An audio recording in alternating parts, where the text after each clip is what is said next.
Itago niyo na lamang po ako sa pangalang Sinbar. Itong kwentong ibabahagi ko sa inyo ay personal kong karanasan.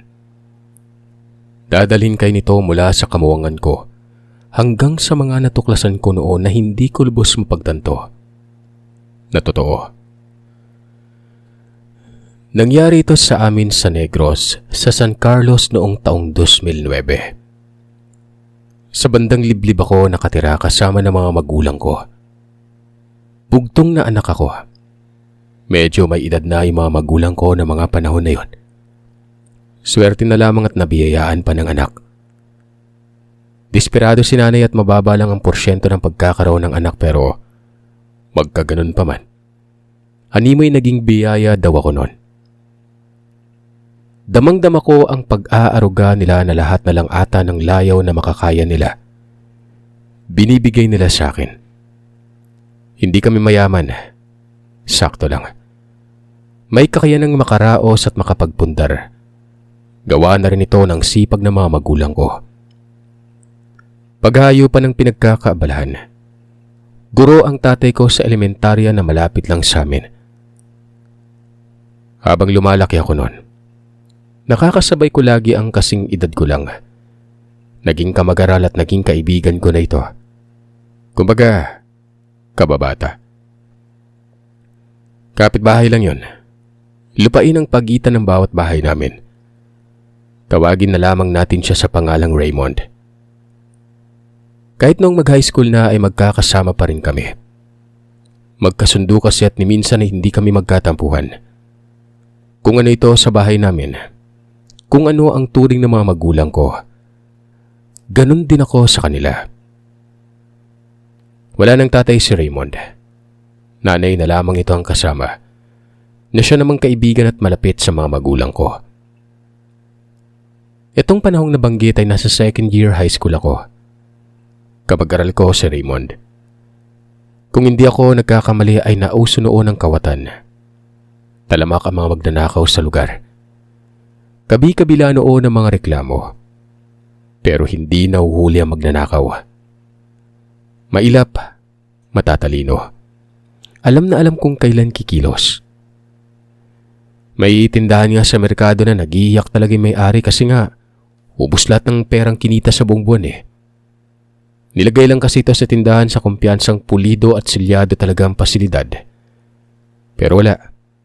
Nalungkat pa rin yon. Doon sa nayo naman namin ay may mga nananakawan din. Walang pili. Ultimong hayupan na dudukot. Maliban na nga lang sa kalabaw at baka. Yung mga kambing, manok na panabong. Ayun, nangyayari talaga. Naglagay na nga yung tatay ko ng ilaw sa likod at harap ng bahay. Ultimong sa babuyan namin, naglagay din. Mga araw yun ng Sabado. Habang nakatambay ako sa sala, nakapansin ako ng padaan-daang mga tao. Nagtaka ako kaya lumabas ako noon. Sa gilid lang ng bahay, patungo sa likod. Tapos bumalik tapos ang bibilis ng lakad. Dalawa sila. Mga lalaki na wari ko pa ay nasa 20 lamang ang edad noon. Hinayaan ko lang naman iyon buhat ng inakala kong may sadya lang sa bandang likod. May mga bahay din kasi doon pero distansya. Ang pinakamalapit na bahay ay iyong kanila Raymond. Bungalo ang sa amin, habang yung sa kanila ay nakaangat ang sahig sa lupa at mataas ang silong. Wala ang mga magulang ko sa mga puntong ito. Umalis. May kasal na dinaluhan. Araw ng Sabado ito at nagtungo na lamang ako sa tahanan nila Raymond. Sinara ko muna ang pinto sa bahay. Nang makarating ako sa kanila, sinalubong ako ni Raymond. Ang sabi nito ay kakausapin daw ako ng nanay niya. Tanong ko naman bakit. Ewan ko. Basta parang ang seryoso niya. Nakita ka niyang paparating kaya nga ito, sinalubong kita. Tumango lamang ako. Nagtungo ako sa kusina. Nasa itaas ang kusina ng bahay at naroroon sa buwan ng nanay niya. Pangalanan na lamang natin itong Aling Marisa. Dali-dali akong nagmano. Ganon talaga ako dito. Hindi namin kaanak pero nagmamano talaga ako sa kanya. Umupo ito sa upuan nila. Si Raymond sa mga puntong ito'y naroroon din. Hanggang sa sinabi ng nanay niya na yung mga napadaan daw, mukhang may masamang gagawin. Kagabi pa niya ito nakikita. Tapos bumalik. Kung hindi ako nagkakamali, iho, yan ang mga magnanakaw. Napapatango ako sa sinabi niya.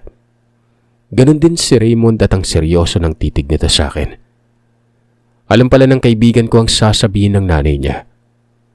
Wika ko naman na isusumbong ko na lamang doon sa barangay. Pero ayon sa nanay ni Raymond ay huwag umano kasi paniguradong malalaman na mga kawatan ito. Hindi lang daw yun ang kawatan. Marami at alam na alam ang ginagawa. Kapag nalaman na ng mga kawatan na may nakatiktik daw sa kanila ay hindi na ito tutuloy sa lugar na yon. Nagtanong ako kung sino ang dadakip sa mga ito.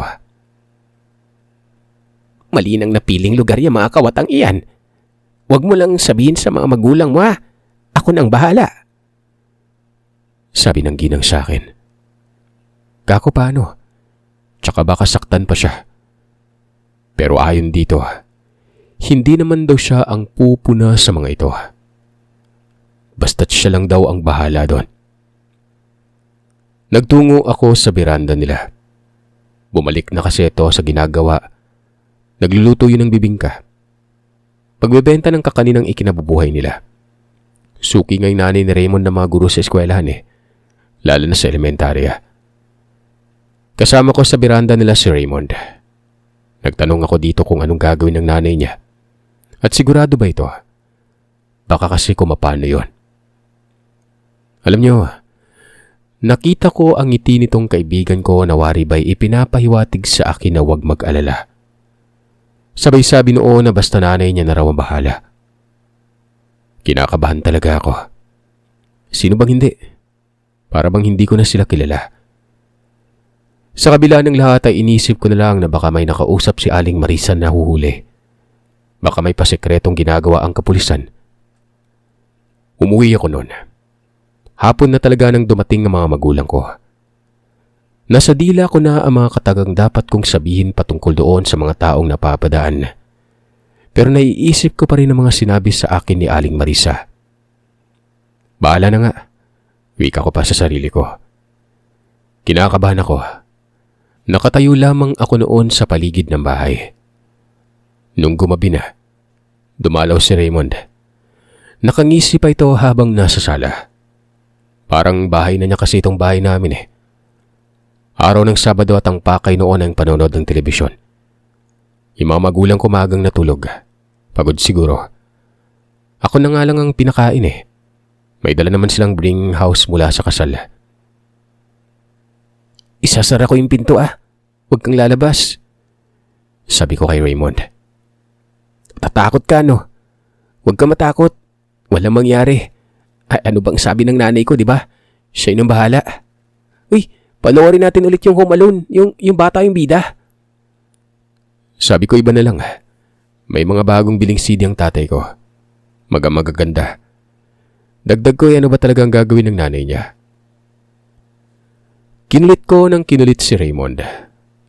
Hanggang sa mga sandaling yun kasi, nababagabag talaga ako. Pero hindi naman ito nagsalita. Ngumisi lamang at nagkibit balikat. Kampanteng-kampante ang mukha nito. Hanggang sa may sinabi siya noong magsimula na ang palabas na pinapanood namin. Ayon kay Raymond, magtiwala lang daw. Basta kapag may narinig sa labas, huwag ko na umanong pansinin. Tanong ko anong maririnig ko sa labas nun. Sigaw. Sigaw na magnanakaw tsaka may maririnig kang iba pero gaya ng sinabi ko huwag mo nang pansinin Alam mo Raymond, hindi ka naman ganyan di ba? Sinasabi mo sa akin yung lahat. Pero ngayon parang may tinatago ka. May mawawala ba kapag nalaman ko? Oh, ang likot pa ng mga mata mo. Halatang nagsisinungaling. Susuntukin ko talaga yung mukha mo.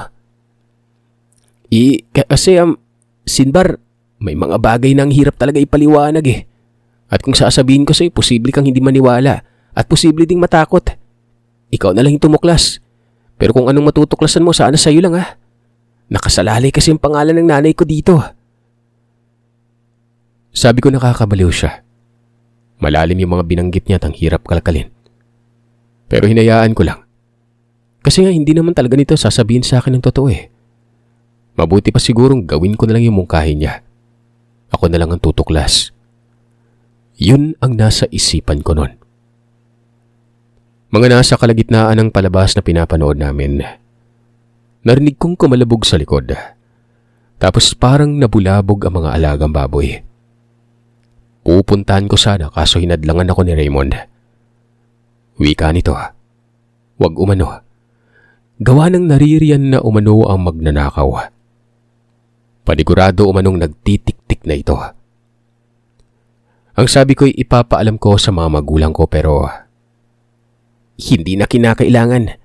May nakabantay sa bahay nyo. Ano bang sabi ng nanay ko? Di ba nga siya na yung bahala? Magtiwala ka na lang. Siguraduhin mo lang Raymond ha. Kasi nga baka ako pa yung mapagalitan. Tumango si Raymond. Nakikiramdam lamang talaga ako. Mga pasado 9:00 na ata noon at sa ganong oras ay napakatahimik ng lugar namin. Maliban na lamang doon sa kanto. Gawa ng may mga tindahan doon at may mga tambay na nagiinuman madalas. Sa parting looban kasi naroroon ang bahay namin. Bali mahabang looban yun at mula sa kanto ay mga 2 hektarya ang layo.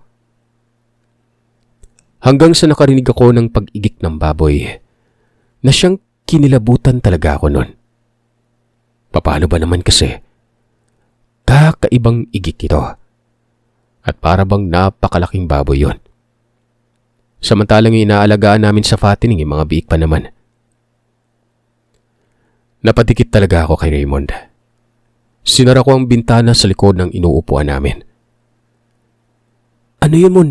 Narinig mo ba? Baboy lang naman. Duwag talaga to. Nakasama ka naman sa akin sa pagpapakain ng baboy, di ba?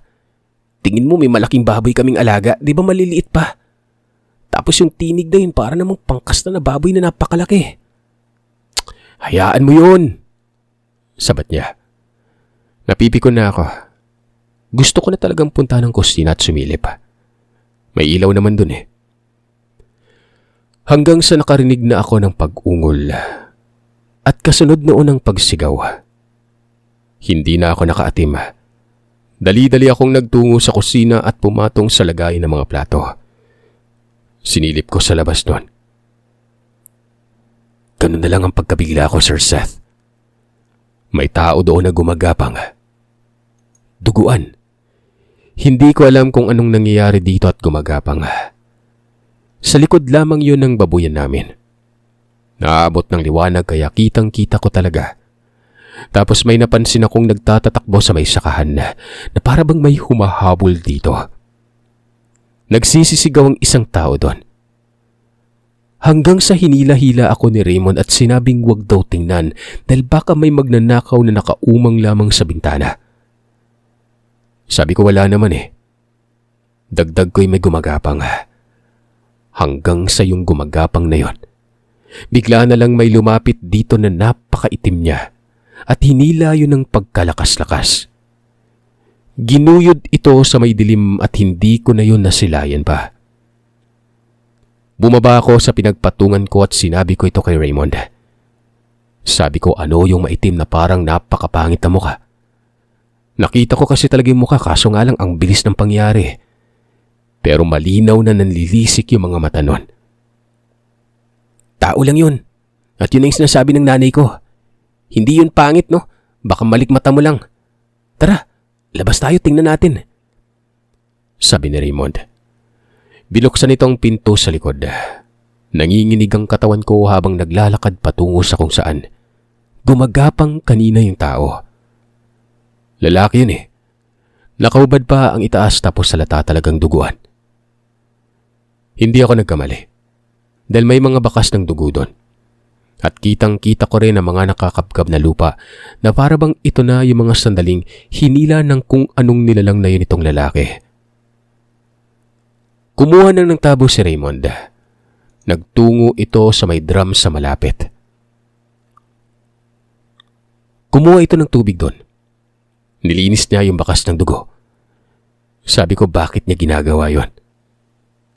Kinutusan ako at ang sabi ay dapat lang kasi nga dugo daw ng tao yon. Sino ba yun? Magnanakaw? Panigurado yung gumagapang magnanakaw eh. At yung tumakbo. Pero yung humila, sino yun? Kaibigan ng nanay ko yon, Sinbar. Hindi mo lang alam na yung sinanay may mga kaibigan niyang rebelde. Yung pag-alis mo kanina, pinuntahan niya na yung kaibigan niya. Malamang sasabihin niya na may magnanakaw na umaaligid. At yun ang trumabaho. Huwag mong ipagkakalato ha. Gaya ng sinabi ko sa'yo, pangalan ng nanay ko yung nakasalalay dito. Rebelde din may nanay mo? May ganun pala siya no? Ibang-iba yung pagkakakilala ko kasi sa kanya. Ang sabi naman ni Raymond ay hindi daw rebelde ang kanyang nanay. Sadyang may kaibigan lang itong rebelde na nagsaad daw noon na kapag may problema sa pamilya nila o hindi naman kaya'y sa lugar, puntahan lang. Dito nabasag ang pagkabagabag ko. At least nalaman ko na rin ang dahilan. Rebelde lang pala eh. Hindi naman nakaila sa amin yung mga rebelde kasi nga meron talaga sa lugar namin. Lalo na sa Bukiran banda. At balita ko mababait ang mga rebelde sa aming lugar. Nagtanong na lamang ako kung ano bang gagawin doon sa ginuyod na magnanakaw. Pero nagkibit balikat na lang si Raymond. Sabi niya hindi niya alam. Malay niya ba umano? Kaya naman mabilis akong nagmungkahi na puntahan namin ang nanay niya. Pero tumanggi ito. Panigurado umanong wala yun sa bahay nila. Gawa ng paglisan niya kanina ay wala ito doon. At alam ko naman daw na kapag naroroon ang nanay niya ay susunduin talaga si Raymond. Bumuntong hininga ako tapos naglakad na pabalik ng bahay. Yung mga magulang ko nagising pala. Nakasimangot ang mukha nila habang nakasilay doon sa pinto ng kusina. Nagtanong kung ano ba daw ang ingay. Sabi ko wala, baboy lang. Sinuri namin ni Raymond. Aba, naririto pala si Raymond gabing-gabi na. Dito ka na lang matulog Yung nanay mo wala namang problema dun eh. Sabi ng tatay ko. Tumangulang si Raymond. Ganon din ako. Linggo naman bukas kaya pwedeng magpuyat. Pinagpatuloy namin ang panonood ng palabas na pelikula. Hanggang sa maya-maya pa'y sinundo na si Raymond. Ngumingisi ang nanay nito at kinikindatan ako. Pero alam mo yung para bang galing sa mahabang takbuhan yun kasi nga pawis eh. Sabi lang nito, sa akin na lamang umano yung mga nalalaman ko. Tumango ako. Sabat ko walang problema. At least alam kong protektado pala ang lugar ng mga rebelde. Hindi ko alam pero napasimangot talaga mukha nitong si Aling Marisa. Pinandilatan ng mga matang anak. Makulit na eh. Kaya sinabi ko sa kanya na eh. Baka kung ano pa isipin eh. Parang baliw pa naman yan at baka matuluyan eh. Umalis kagad sila nun. Naririnig ko ang sermon nitong nanay ni Raymond. Napapatawa naman ako nun kasi nga baka lubos niyang kinukubli yung mga rebelde. Kinabukasan, nawindang ang lugar namin dahil may mga natagpo ang patay. Nakasabit pa ito sa puno ng malaking mulave. May nakapaskil na papel sa ibaba na ang sabi doon, "Kawatan kami. Huwag tularan." Malapit lang sa amin yun. Malalakad lang at katunayan isa ako sa nakasaksi bukod sa mga magulang ko. Wala doon si Raymond. Wala din ang nanay niya. Napakaraming mga tao at nakilala ko ang isa sa mga labi. At kung hindi ako nagkakamali ay ito nang isa kagabi na ginuyod. Pero nagtataka lamang ako gawa ng ayon sa mga narinig ko sa mga tao, lalo na sa mga magulang ko. Parang aswang daw ang tumira sa mga ito. Tad-tad ang leeg. Kita ang lalamunan. Parehas ang posisyon ng sugat sa leeg ng dalawa. Nawari ba'y kinagat pa ng malaking halimaw. Bakas yung ngipin eh. Bukod pa dyan, ang daming mga tila kalmot sa katawan. Doon na ako naguluhan, Sir Seth. Aswang ba mga rebelde? Yun ang nasa isipan ko noon. Hindi naman talaga may pagkakaila na yun ang masasabi ng mga tao. Binalahura ang katawan. Kita pa yung bituka ng isa. Butas ang dibdib ng isa pa na para bang may dinukot doon. Kaagad akong nagtatatakbo pa uwi. Iniwan ko yung mga magulang ko. Dumiretso ako noon sa bahay nila Raymond. Wala yung nanay nito at si Raymond lang naroroon. Nagtanong ako kung nasaan at ang sabi, bumili daw ng harina sa bayan. Mon, alam mo ba yung nakita ng yung mga labi? Nakilala ko yung isa eh. Sabi mo rebelde pero bakit parang aswang yung gumawa nun? Hindi ko alam, baka tinadtad ng itak eh. Tinanong ko si nanay pero hindi din daw niya alam. Napagalitan pa nga ako nun kagabi kasi nga sinabi ko daw sa'yo na rebelde eh. Naku Mon, kung nakita mo lang panigurado kikilabutan ka. Hindi na nagsalita si Raymond. Nakaupo ito sa beranda. Katabi ko ito at inaantay ko talagang magbukas ng usapan. Pero wala. Tahimik lamang ito at talagang naburyong ako. Hindi naman ako nagalit. Umuwi na lamang ako noon. Pagsapit ng gabi ay inakala ko talaga na wala na. Tapos na yung magnanakaw. Pero may umaligid. Hindi ko alam kung magnanakaw ba. Yung nakakita nito ay nanay pa eh. Nagsisisigaw yun at tumakbo papasok ng bahay. Paano ba naman kasi? May tao daw na may bitbit na itak. At galit na galit ang mukha. May isa pa umanon nagtatago tapos nakatabo na mukha nung isa. Nabulabog kami nun. Kumuha ng itak si tatay. Nasa may pintuan ito ng kusina at nakasilip sa bintana. Ako nasa sala. Nakasilip din nun. Dalawang tao sa labas. Hanggang sa may kumatok at tingin ko ay ikatlo na yung kumatok nun. Napakalakas ng pagkatok nito. Sinisi tayo ng tatay at umalis. Dahil kung hindi ay babaril niya. Kahit pa man wala naman talagang baril ang tatay. Hanggang sa nagsalita yung nasa beranda. Malaking boses yun. Malaking tao. Nakita ko ito nang lumipat ako sa bintana. Ayaw niyong lumabas? Susunugin namin tong bahay nito para sabay-sabay kayong matusta. Mga aswang kayo. Nagulat ko sa sinabi nun. Ultimo yung mga magulang ko napatulala eh. Lumipat na sila sa kung saan ako nakasilip. Sino ba kayo? Anong kasalanan namin sa inyo? Hindi na kinakailangan pang magpakilala. Mga aswang kayo rito. Anong aswang? Walang hiyang yan. Kung wala kayong magawa sa buhay, umalis kayo dito. Hindi kami mga aswang. Gusto nyo magkamatayan tayo dito? Ayaw nyong umalis ha? Banta ng tatay nun. Yung isang tao ay sinabing baka umano paputukan sila ng baril pero itong nasa beranda ay hindi natinag. Tinagapan ng itak ang pintuan. Galit na galit yan at sinabing hindi siya papayag at hanggat hindi nakakaganti. Wala nang ibang sumasagi sa isipan ko kundi kasamahan ng mga ito yung mga tao kagabi. Kaya naman walang ano-ano'y sinabi ko na ito sa mga magulang ko. Magnanakaw yung mga yan. Kagabi may magnanakaw pero may dumating at humuli sa mga ito. Tay-nay, may araw pa lang kahapon na may umaligid na. Yun po yung sabi sa akin ni Aling Marisa. Isusumbong ko sana sa inyo pero sabi niya wag na lang kasi nga siya na daw po yung bahala. Kinubli ko sa inyo kasi nga yun naman yung payo sa akin ni Aling Marisa eh. Tapos nalaman ko may rebelde palang kaibigan tong si Aling Marisa kaya nasabi doon na siya na yung bahala. Totoo ba yung mga pinagsasabi mo, Sinbar? Utay! Tsaka duda ako aswang eh. Hindi rebelde. Nakita ko kasi humablot dun sa magnanakaw. Maitim. Pero sinasabi naman sa akin ni Raymond na baka malikmata ko lang. Nagkatitigan sila ng nanay. Para bang naguguluhan. Hanggang sa maya-maya pa ay nagkasigawan doon sa labas ng bahay. Kumalabog sa may beranda. Napasilip kaming pamilya. At nanlaki ang mga mata ko. Aminado akong ganun din yung mga magulang ko noon. Paano ba naman kasi? Etong malaking tao na nagwala kanina. Nakasandal na yon sa upuan ng beranda.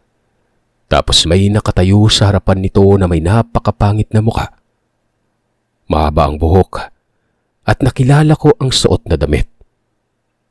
Nawalaan na siguro ng iba. Walang iba kundi si Aling Marisa. Sugatan na itong malaking tao. Hanggang sa sinakalyo ng kung anong nilalang na yon na wari ko'y aswang. At sinabi nito na, Hindi pa kayo nadala. Kung sa ibang lugar ay kaya ninyong gawin ang gusto ninyo para makapagnakaw, dito hindi. Kevin, Maring Dayan, ako ang pumatay doon sa mga natagpo ang labi. Hindi ko na kayang magkubli pa. May gagawin ng mga ito sa inyo at hindi ka papayag doon. Pasensya na at pinagsinungaling ko si Sinbar. Aswang ako. Wika ng nilalang. Pagkatapos ay sinakmal nito ang leeg ng tao. Kitang-kita ng dalawang mata ko sa kung paano nabaklas yun. Ang bilis na matay nito. Walang ano-ano na may lumundag itong si Aling Marisa sa gilid ng beranda. Para kaming mga baliw noon na sumilip sa bintana. May nakahandusay sa gilid, patungo doon sa likod. May paika-ikang naglalakad habang nakakapit sa bakod namin. Sinunggaban niyo ni Aling Marisa. Napapatakip na lamang kami ng bibig. Hanggang sa may kumatok sa pinto at narinig ko ang boses ni Raymond. Sumisigaw ito na papasukin siya. Binuksan naman ng nanay ko. Nga pala, Dayan ang ginamit kong pangalan ng nanay ko dito. Yumakap si Raymond sa nanay ko at sinabi nito na akala niya ay may nangyari na raw sa amin. Mabuti at naabutan daw ng nanay niya dahil kung hindi patay na daw kami. Aswang po si nanay. Sorry po pero mabuting aswang siya. Hindi po rebelde ang pumatay sa mga labi kahapon kundi siya lang din po. O Raymond, alam na namin. Huwag kang mag-alala, hindi naman kami nababahala sa nanay mo eh. Huwag ka nang umiyak. Parang kanina pa ata natataranta eh. Opo, kasi nga wala pa si nanay. Hindi pa po dumating. Nakita ko na lang na lumitaw siya sa gilid ng bahay niyo kaya nagpasalamat po talaga ako. Niyakap ng mahigpit ni nanay at tatay itong kaibigan ko. Ako naman noon ay hindi pa nakakabalik sa orilat talaga. Nasa estado pa ako ng matinding pagkagulat. Hanggang sa ilang mga sandali lang, isa-isang ginuyod ng nilalang ang mga labi doon. Mantakin yung hindi siguro nakaatim si nanay at tatay. At walang ano-ano'y tumulong ang mga ito. Nakaalalay sila kay Aling Marisa sa anyong aswang. Bagay naman na narinig ko talagang pagtawan ni Raymond. Napapailing na lamang ako noon tapos tumingin pa sa akin itong si Aling Marisa sa anyong aswang. Ngumiti at kumindat. Hindi ko alam kung saan nila dinala yung mga labi pero sabay-sabay silang bumalik noon. Hating gabi na. Nasaan yung tao na si Aling Marisa? Nagpapasalamat si nanay at tatay dito. Ako hindi ko alam kung matutuwa ba ako o matatakot. Aswang ba naman eh. Hanggang sa lumapit na sa akin si Aling Marisa at biglang nag-uwi ka ng... Sabi ko naman sa'yo, ako na yung bahala. Kevin, Maring Dayan, maaasahan ko ba na ikukubli ninyo ito? Naku sa'yo Marisa, akala ko nanay mo lang yung aswang. Nagmana ka pala sa kanya. Pero yung nanay mo mabuti naman yun. May pagkakailaba, yan eh, kaya nga tayo naging magkaibigan. Hindi ko lang talaga inaasahan na kumikilos ka ng palihim. Natatakot ka ding malaman yung pagkatao mo, no? Pero walang problema yan, no? Sabi-sabi, mas maganda pang may kapitbahay na aswang kesa sa magnanakaw. Itong si Raymond ba, aswang din ba ito? Hindi magkamayaw kanina, iyak ng iyak. Takot na takot at baka may mangyari na raw sa amin. Wika ng nanay Dayan. Magkumari kasi sila gawa ng ninang ni Raymond nagnanay ko. Si nanay ang likas na tagalugar. Ang taga-tatay ko naman ay taga-Pamplona. Napailing ako gawa ng may alam pala ang nanay ko sa kung ano ang meron sa pamilya nila. Narinig naman, di ba? Nang nanay nitong si Aling Marisa yung aswang at nagmana ni Aling Marisa dito. Hindi siguro aswang itong anak ko. Wala pa akong napapansin sa kanya pero kung sakaling maging aswang man ito, siyempre, gagabayan ko. Kung anong ipinasunod ng lola niya, ayun din ang gagampanan kong paggabay. Baka lumihis ng landas eh. Maiba nga tayo. Tingin ko'y ubos na yung mga magnanakaw. Yun na yung buong grupo. Yung pag-alis ko kagabi ay pinuntahan ko sa mga bahay nila. Alam kong gagante pero wala doon. Nauna na dito sa inyo. Hindi na sana umabot sa ganito kung naabutan ko pa sila sa mga bahay nila. Kinabukasan gaya ng pagkabulabog nung may natagpo ang mga labi. Ganon din ang nangyari noon. Pero hindi na nakasabit sa puno at malayo na rin ang pinaglagyan ng mga labi. Pero may paskil pa rin itong mga nakasulat na kawatan kami. Huwag tularan. Ubos ang mga abusadong kawatan sa amin. At lahat ng ito, dahil lamang kay Aling Marisa.